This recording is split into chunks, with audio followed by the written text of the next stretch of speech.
पिछले कुछ दिनों से छत्तीसगढ़ के भिलाई का एक सरकारी स्कूल लगातार सुर्खियों में है। वजह है वहां पढ़ने वाली कुछ छात्राएं जिनमें अचानक एक जैसे लक्षण दिखाई देने लगे।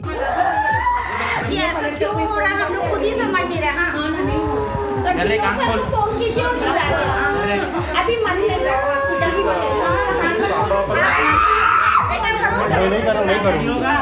कोई चीखने लगता है, किसी के हाथ पैर अकड़ जाते हैं, कोई रोने लगता है और कुछ देर बाद सभी सामान्य भी हो जाते हैं। इस घटना ने पूरे इलाके में तरह तरह की चर्चाओं को जन्म दे दिया है। कहीं इसे नकारात्मक शक्ति से जोड़ा जा रहा है तो कहीं इसे मनोवैज्ञानिक प्रभाव बताया जा रहा है। लेकिन आखिर सच्चाई क्या है, आइए इस पूरे मामले को शुरुआत से समझते हैं।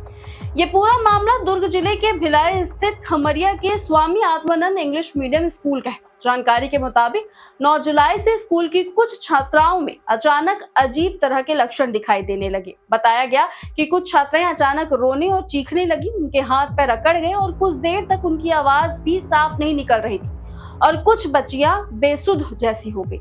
घटना के बाद स्कूल में अफरा तफरी मच गई। छात्राओं को तुरंत अस्पताल पहुंचाया गया, जहां डॉक्टरों ने प्राथमिक जांच के बाद बताया कि उनकी हालत सामान्य है।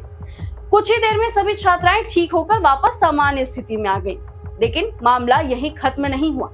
अगले कुछ दिनों में फिर कुछ छात्राओं में इसी तरह के लक्षण देखने को मिले। सबसे हैरान करने वाली बात यह रही कि अब तक ऐसे मामले मुख्य रूप से छात्राओं में ही सामने आए। किसी छात्र के प्रभावित होने की जानकारी नहीं मिली। इधर सोशल मीडिया पर इस घटना को लेकर तरह तरह के दावे किए जाने लगे। किसी ने इसे नकारात्मक शक्ति बताया तो किसी ने भूत प्रेत जैसी बातें फैलानी शुरू कर दी। लेकिन इन दावों की अब तक कोई आधिकारिक पुष्टि नहीं हुई है। स्कूल की प्राचार्य सुनीता दीवान ने भी साफ कहा है कि इस मामले को बेवजह बढ़ा चढ़ाकर पेश किया जा रहा है। उनके मुताबिक बच्चों की मेडिकल जांच कराई गई और किसी भी तरह की शारीरिक बीमारी सामने नहीं है। कोविड-9 की लड़कियों की ही साथ हो रहा है, तो आज इसलिए हमने उनका क्लासरूम भी चेंज करा दिया और इसकी घटना की जानकारी हमने डीओ को भी दे दिया है और 9 तारीख को वो आके हॉस्पिटल में उनकी सब टीम आके पूरा उनसे बच्चों से बात की। उन्होंने अभिभावकों से अफवाहों पर ध्यान न देने और बच्चों को नियमित रूप से स्कूल भेजने की अपील की है। प्राचार्य का कहना है कि अब तक करीब 9 से 10 छात्राओं में ऐसे लक्षण देखे गए हैं। स्कूल प्रशासन का मानना है कि ये किसी तरह का मनोवैज्ञानिक प्रभाव भी हो सकता है। इसी वजह से बच्चों की काउंसलिंग कराई जा रही है और विशेषज्ञों की मदद भी ली जा रही है। विशेषज्ञों के अनुसार कई बार ऐसी घटनाओं को मास साइकोजेनिक इलनेस या मास हिस्टीरिया भी माना जाता है। इसमें किसी एक व्यक्ति के लक्षण देखकर दूसरे लोग भी वैसे ही रिएक्ट करने लगते हैं। हालांकि ये सिर्फ एक संभावित कारण है। इस मामले में अभी तक किसी भी एजेंसी या डॉक्टर के अंतिम निष्कर्ष नहीं दिया है।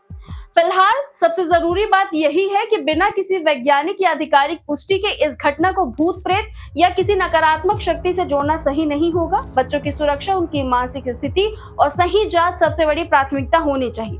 इस पूरे मामले पर आपकी क्या राय है? क्या आपको लगता है ये मनोवैज्ञानिक प्रभाव है या इसके पीछे कोई वजह हो सकती है? अपनी राय हमें कमेंट बॉक्स में जरूर बताएं। अगर वीडियो पसंद आया हो तो लाइक करें, शेयर करें और वयम छत्तीसगढ़ को सब्सक्राइब करना बिल्कुल ना भूलें।